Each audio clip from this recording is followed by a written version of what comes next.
नमस्कार, स्वागत आहे. आज आपण इंग्रजी व्याकरणाच्या एका अशा भागाबद्दल बोलणार आहोत जो खरं तर भाषेचा गुप्त मसाला आहे. हो, विशेषणे म्हणजेच ॲडजेक्टिव्हज.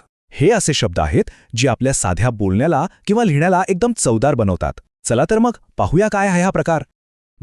एक विचार करा, आपण सगळेच यूट्यूब बघतो, बरोबर? मग जेव्हा एखादा व्हिडिओ खूप आवडतो तेव्हा कमेंट्समध्ये काय लिहितो? कोणते शब्द सगळ्यात जास्त वापरले जातात? याच प्रश्नापासून सुरुवात करूया, कारण याचा आपल्या आजच्या टॉपिकशी थेट संबंध आहे. अगदी बरोबर. ऑसम, ग्रेट, ओपी असे शब्द नाही का? तर हेच आहेत ॲडजेक्टिव्हज म्हणजेच विशेषणे. म्हणजे बघा, आपण रोजच्या आयुष्यात हे शब्द सर्रास वापरतोच. आज आपण त्यांनाच व्याकरणाच्या दृष्टिकोनातून समजून घेणार आहोत. ओके, तर आज आपण काय काय पाहणार आहोत? सगळ्यात आधी विशेषणे म्हणजे काय हे समजून घेऊ. मग त्याचे दोन प्रकार बघू. त्यानंतर येते तुलनेची कला म्हणजे कंपॅरिझन. मग काही वेश बदलून आलेली विशेषणे आणि शेवटी थोडा सराव. चला तर मग सुरू करूया. चला, आपला पहिला मुद्दा, विशेषणे म्हणजे नक्की काय. व्याकरणाच्या दुनियेत हे शब्द एक प्रकारची क्रांतीच घडवतात असं म्हटलं तरी चालेल. हे बघा, इथे दोन कॉलम आहेत. एका बाजूला विशेषणांशिवाय वाक्य आहेत. ती एक शिक्षिका आहे, साधं वाक्य आहे. पण दुसऱ्या बाजूला बघा, ती एक सुंदर शिक्षिका आहे. वाक्यात एकदम जीव आला, बरोबर? तसंच तो एक माणूस आहे, हे वाक्य ठीक आहे. पण तो एक शूर माणूस आहे म्हटल्यावर त्या व्यक्तीचं एक वेगळंच चित्र डोळ्यासमोर उभं राहतं. हीच आहे विशेषणांची जादू. तर मग ह्याची व्याख्या काय? अगदी सोप्या भाषेत सांगायचं तर विशेषण म्हणजे असा शब्द जो कोणत्याही नाऊन किंवा प्रोनाऊनबद्दल म्हणजे नाम किंवा सर्वनामाबद्दल आपल्याला जास्त माहिती देतो. तो कसा आहे, किती आहे, कोणता आहे, ह्या सगळ्या प्रश्नांची उत्तरं विशेषण देतं. ही काही उदाहरणं आहेत जी आपण रोज वापरतो. उंच, ठेंगणा, सुंदर कुरूप, शूर, भित्रा. प्रामाणिक, लोभी, बलवान, आनंदी, दुखी, काळा, पांढरा. हे शब्द आपल्याला एखाद्या व्यक्तीचं किंवा वस्तूचं वर्णन करायला मदत करतात. बरं, आता पुढचा मुद्दा. विशेषणांचे दोन मुख्य प्रकार आहेत. म्हणजे सगळा खेळ आहे जागेचा, की विशेषण वाक्यात कुठे वापरलं जातंय यावरून हे प्रकार ठरतात. विशेषण दोन प्रकारे वापरता येतं. पहिलं म्हणजे ॲट्रिब्युटिव्ह यूज. यात विशेषण थेट नामाच्या आधी येतं. जसं की he was a great king. इथे ग्रेट हा शब्द किंग या नामाच्या आधी आलाय. दुसरा आहे प्रेडिकेटिव्ह यूज. यात विशेषण लिंकिंग वर्ब नंतर म्हणजे इज, वॉज, फील्स अशा शब्दांनंतर येतं. जसं द किंग वॉज ग्रेट. दोन्ही वाक्यांचा अर्थ तोच, फक्त शब्दांची जागा बदलली. ओके, आता वळूया तिसऱ्या भागाकडे, तुलनेची कला. म्हणजे विशेषणांचा वापर करून आपण गोष्टींची तुलना कशी करतो हे बघूया. तर तुलना करण्याच्या 3 डिग्रीज किंवा अवस्था असतात. पहिली पॉझिटिव्ह म्हणजे मूळ शब्द, जसे की टॉल. दुसरी कंपॅरेटिव्ह, जेव्हा आपण 2 गोष्टींची तुलना करतो तेव्हा होतं टॉलर. आणि तिसरी सुपरलेटिव्ह, जेव्हा आपण 3 किंवा त्यापेक्षा जास्त गोष्टींची तुलना करतो तेव्हा होतं tallest. Tall, taller, tallest. Strong, stronger, strongest. सोपं आहे, नाही का? पण हे ER आणि EST कुठे लावायचं त्यासाठी एक सोपा नियम आहे, सिलेबल रूल म्हणजे शब्दांश नियम. जर शब्द छोटा असेल म्हणजे एक शब्दांश असेल, जसं की स्वीट, तर त्याला ER किंवा EST लावायचं. Sweet, sweeter, sweetest. पण जर शब्द मोठा असेल, एकापेक्षा जास्त शब्दांश असतील, जसं की ब्युटिफुल, तर त्याच्या आधी मोर किंवा मोस्ट लावायचं. मोर ब्युटिफुल, मोस्ट ब्युटिफुल. अगदी सोप्पं. पण हो, प्रत्येक नियमाला अपवाद असतोच. काही शब्द असे आहेत जे हा नियम पाळत नाहीत. ते पूर्णपणे बदलतात. उदाहरणार्थ गुड, याचं गुडर होत नाही, तर बेटर होतं. आणि मग बेस्ट. तसंच बॅडचं होतं वर्स आणि वर्स्ट. हे काही शब्द लक्षात ठेवावे लागतात. आता येतोय एक इंटरेस्टिंग भाग. काही शब्द असे आहेत जे खरं तर विशेषणे नाहीत, पण ते वेश बदलून येतात आणि विशेषणांसारखं काम करतात. बघूया कोण आहेत हे. हे बघा, पॉझेसिव्ह प्रोनाउन्स जसे की माय, योर. जेव्हा आपण माय सिस्टर म्हणतो तेव्हा माय हा शब्द सिस्टर या नामाबद्दल अधिक माहिती देतोय. कोणाची बहीण? माझी. तसंच demonstrative pronouns, this job, that dog.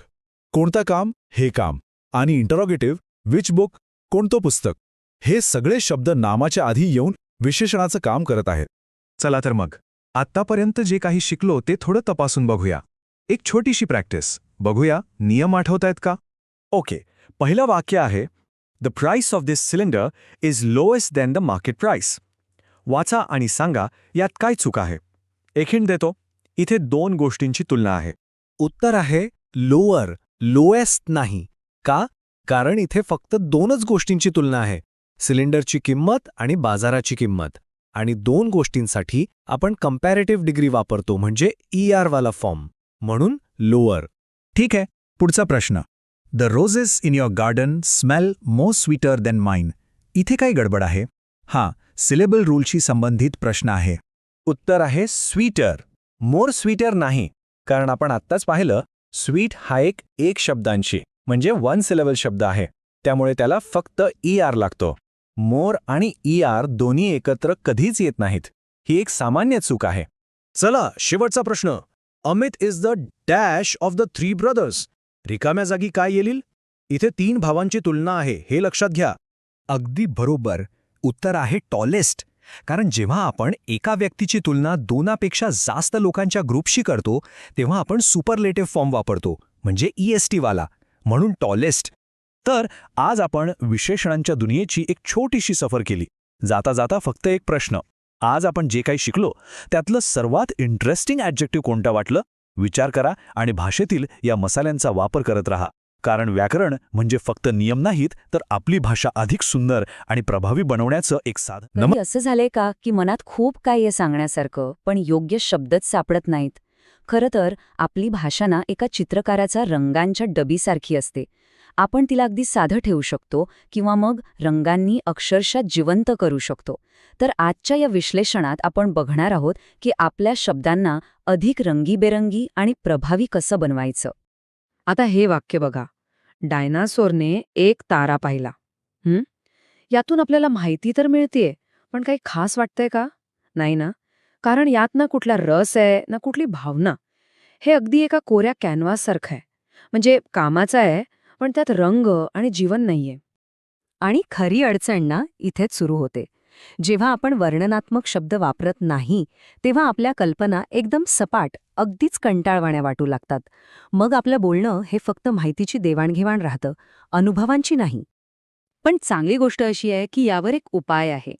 विचार करा की आपल्याकडे शब्दांची एक पॅलेट आहे, अगदी चित्रकाराकडे असते तशीच. हे शब्द कुठल्याही दृश्याला किंवा कल्पनेला अक्षरशः जिवंत करू शकतात. चला तर मग बघूया या पॅलेटमधली काही खास साधनं कोणती आहेत. आणि ही आहे ती जादूची पॅलेट. ही आहेत 50 आवश्यक विशेषणं, आपल्या वर्णनासाठी लागणारी सगळी महत्वाची साधनं. यातला प्रत्येक शब्द आपल्या बोलण्यात एक नवीन रंग, एक नवीन पोत आणि एक वेगळी भावना भरू शकतो. तर शब्दांनी चित्र रंगवण्याची पहिली पायरी म्हणजे आपल्या आजूबाजूच्या जगाचं, म्हणजे ज्याला आपण स्पर्श करू शकतो, बघू शकतो, त्याचं वर्णन करणं. वस्तू कशा दिसतात, कशा जाणवतात, त्यांचा आकार कसा आहे, हे सांगणं. सुरुवात करूया सगळ्यात सोप्या गोष्टीपासून, रंग. लाल, पिवळा, निळा, हिरवा हे शब्द ऐकल्या ऐकल्या समोरच्या व्यक्तीच्या डोळ्यासमोर लगेच एक चित्र उभं राहतं. हाच तर वर्णनात्मक भाषेचा खरा पाया आहे. पण फक्त दिसण्यावरच का थांबायचं? विचार करा, गुळगुळीत, खडबडीत, जाड, पातळ यांसारखी विशेषणं स्पर्शाची भावना जागृत करतात. यामुळे आपलं वर्णन अधिक खोल आणि प्रभावी वाटतं, कारण आपण ऐकणाऱ्याच्या एकापेक्षा जास्त संवेदनांना साथ घालत असतो. आता आकार बघूया. प्रचंड विरुद्ध लहान, मोठा विरुद्ध छोटा. हे शब्द जगाला एक प्रमाण देतात, एक बॅलन्स देतात. एका प्रचंड डायनासोरची कल्पना करा आणि मग एका लहान ताऱ्याची. किती मोठा फरक आहे माहिती का? आणि असंच आकारमानाबद्दल. ही विशेषणं वस्तूंना आणि जागांना एक स्पष्ट सीमा देतात. जेव्हा आपण लांब शेपूट किंवा रुंद जबडा असं म्हणतो, तेव्हा आपल्या मनात एक जास्त स्पष्ट चित्र तयार होतं. चला, आता वर्णनाच्या पुढच्या स्तरावर जाऊया. भौतिक जगाच्या पलीकडे भावना आणि अवस्थांचं एक जग आहे, जे तितकंच किंबहुना जास्त महत्वाचं आहे. आता भावना दाखवणाऱ्या विशेषणांचा विचार करा. आनंदी, दुःखी, शांत, रागावलेला. हे शब्द गोष्टींमधील पात्रांना एक व्यक्तिमत्व देतात. ते फक्त काय करतात हे नाही सांगत, तर ते आतून कसे आहेत हे देखील सांगतात. आणि इथे आहेत अवस्था किंवा गुणधर्म दाखवणारी विशेषणं. जलद किंवा हळू, मजबूत किंवा कमकुवत. विरुद्धार्थी शब्दांची जोडी वापरल्याने वर्णनात एक प्रकारचा कॉन्ट्रास्ट आणि नाट्य निर्माण होतं, ज्यामुळे ते अधिक आकर्षक बनतं. चला तर मग, आता ही सगळी नवीन साधनं वापरून आपल्या त्या मूळ साध्या वाक्याला एका उत्कृष्ट कलाकृतीत बदलण्याची वेळ आली आहे. हे आपलं सुरुवातीचं वाक्य, एक कोरा कॅनव्हास. आठवतंय ना? अगदी सरळ आणि माहितीपूर्ण. पण आता आपण यात रंग भरणार आहोत. बघितलं, फक्त काही शब्दांनी आपल्या मनातील चित्र पूर्णपणे बदलून टाकलंय. आता तो फक्त एक डायनासोर नाहीये, तर तो एक प्रचंड हिरवा डायनासोर आहे. आकार आणि रंग एकत्र आल्याने चित्र कितीतरी स्पष्ट झालंय. आणि तो ताराही फक्त एक तारा नाही, तर तो एक चमकणारा पिवळा तारा आहे. हीच आहे विशेषणांची ताकद. याचा अर्थ अगदी सोपा आहे. विशेषणं फक्त वर्णन करत नाहीत, तर ती एक विशिष्ट दृष्टिकोनही सांगतात. ती जगाकडे पाहण्याची एक खिडकी उघडतात आणि आपले अनुभव इतरांपर्यंत पोहोचवतात. तर मग ह्या सगळ्या विश्लेषणातून आपण विशेषणाची ही व्याख्या लक्षात ठेवू शकतो. हा एक असा वर्णनात्मक शब्द आहे जो साध्या विधानांना सामायिक अनुभवांमध्ये बदलतो आणि आपल्या भाषेला अधिक अर्थपूर्ण बनवतो. या मार्गदर्शकासोबत आता आपल्याकडे आपलं स्वतःचं जग रंगवण्यासाठी साधनं आहेत.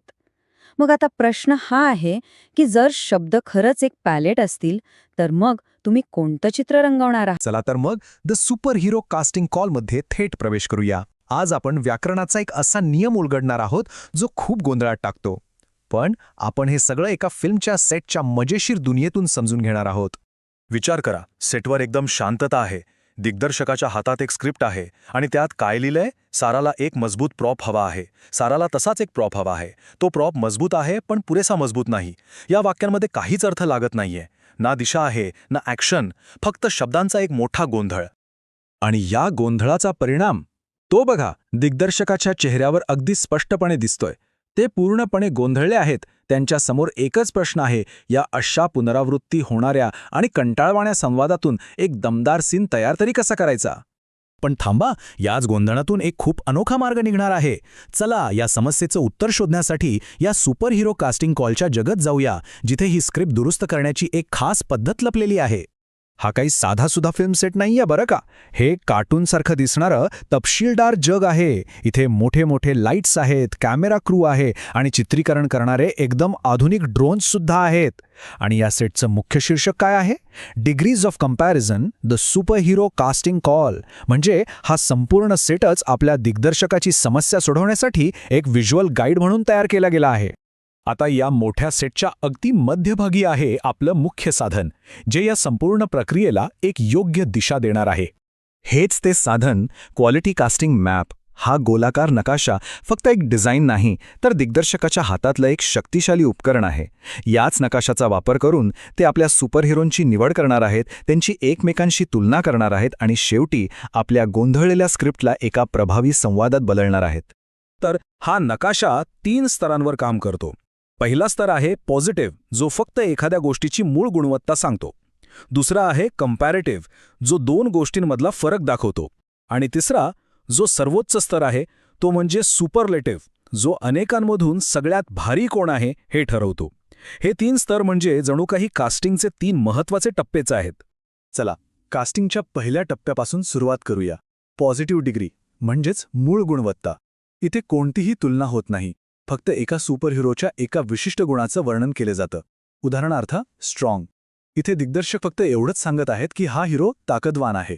ही झाली त्याची मूळ ओळख. आता येतो पुढचा टप्पा. जेव्हा 2 सुपरहिरो समोरासमोर येतात, तेव्हा दिग्दर्शकाला त्यांची तुलना करावीच लागते. इथे वापरली जाते कंपॅरेटिव्ह डिग्री, म्हणजेच फरक. स्ट्रॉंग या शब्दात ER जोडला की स्ट्रॉंगर हा शब्द तयार होतो. आता संवाद एकदम स्पष्ट झाला. एका हिरोपेक्षा दुसरा हिरो जास्त ताकदवान आहे. आणि आता येतो कास्टिंगचा अंतिम आणि निर्णायक टप्पा, सुपरलेटिव्ह डिग्री, म्हणजे सर्वोच्च. जेव्हा 2पेक्षा जास्त सुपरहिरो मैदानात उतरतात, तेव्हा त्यापैकी सर्वोत्कृष्ट निवडण्यासाठी EST किंवा मोस्ट वापरलं जातं. जसं की द स्ट्रॉंगेस्ट. चित्रात दाखवल्याप्रमाणे हा हिरो एका उंच जागेवर उभा आहे, जे त्याच्या सर्वोच्च स्थानाचं प्रतीक आहे. तो गटातील सर्वात ताकदवान आहे. तर या क्वालिटी कास्टिंग मॅपचा वापर करून दिग्दर्शकाने आपल्या मूळ स्क्रिप्टमध्ये नक्की काय बदल केला, चला पाहूया. अरे वाह, फरक अगदी स्पष्ट आहे. पूर्वीची स्क्रिप्ट बघा, हिरो मजबूत आहे, पण तो आहे का? तो मजबूत आहे, तो मजबूत आहे, हा संवाद ऐकूनच गोंधळ उडतो. पण नंतरची स्क्रिप्ट पहा, हिरो स्ट्रॉंग आहे, दुसरा हिरो स्ट्रॉंगर आहे, हा हिरो द स्ट्रॉंगेस्ट आहे. किती स्पष्ट, सोपं आणि प्रभावी. स्ट्रॉंग, स्ट्रॉंगर आणि द स्ट्रॉंगेस्ट या शब्दांनी संवादात एक ऊर्जा आणि एक तार्किक क्रम आणला आहे. आणि या बदलाचा परिणाम थेट दिग्दर्शकावर झाला आहे. ते गोंधळलेले आणि थकलेले दिग्दर्शक आता पूर्णपणे आत्मविश्वासाने भरलेले दिसत आहेत. त्यांच्या हातात क्लिअर सुपरहिरो कॉल स्क्रिप्ट लिहिलेला क्लिपबोर्ड आहे. योग्य शब्दांची ताकद त्यांना आता कळली आहे आणि ते अचूकपणे दिग्दर्शन करण्यास तयार आहेत. चला तर मग या संपूर्ण प्रक्रियेचा आणि या कास्टिंग कॉलच्या रूपकाचा सारांश आपल्याला एका अंतिम व्याकरणाच्या नियमात कसा मिळतो ते पाहूया. हा नियम काय सांगतो? A degree of comparison shows the variation in the intensity of an adjective. It compares quality in 3 stages. म्हणजेच काय? तर डिग्री ऑफ कंपॅरिझन हे विशेषणाच्या तीव्रतेतला फरक दाखवतं आणि 3 टप्प्यांमध्ये गुणवत्तेची तुलना करतं. आपण सेटवर जे काही पाहिले ना, ते याच एका नियमाचं एक सर्जनशील सादरीकरण होतं. आणि हो, हा नियम फक्त स्ट्रॉंग या शब्दापुरता मर्यादित नाही. तुलनेचे हे 3 टप्पे अनेक विशेषणांना लागू होतात, जसे की पॉझिटिव्हमध्ये हॅपी आणि बिग, कंपॅरेटिव्हमध्ये हॅपियर आणि बिगर, आणि सुपरलेटिव्हमध्ये स्ट्रॉंगेस्ट, हॅपीएस्ट आणि बिगेस्ट. हा एक पॅटर्न आहे जो भाषेला अधिक अचूक आणि अर्थपूर्ण बनवतो. तर मग या सगळ्याचा अंतिम परिणाम काय झाला? दिग्दर्शकाला आणि त्यांच्या चित्रपटाला या ज्ञानाचा नेमका काय फायदा झाला? आणि हे आहे त्याचं उत्तर. दिग्दर्शकाच्या हातातली डिग्रीज चेकलिस्ट आता पूर्ण झाली आहे. प्रत्येक बॉक्सवर टिक मार्क आहे. सीन यशस्वीरित्या चित्रित झाला आहे. हा संपूर्ण सेट, त्यावरील पात्र, तो क्वालिटी कास्टिंग मॅप या सगळ्यांनी मिळून एकच गोष्ट सिद्ध केली: भाषेतील योग्य शब्दांची निवड आणि अचूकता किती महत्वाची आहे. या नियमामुळे फक्त स्क्रिप्टच सुधारली नाही, तर गोंधळलेल्या परिस्थितीचं एका यशस्वी टेकमध्ये रूपांतर झालं. आणि यावरून एकच प्रश्न उरतो: आपल्या दैनंदिन संवादात आपण किती वेळा अशा स्पष्टतेचा वापर करतो?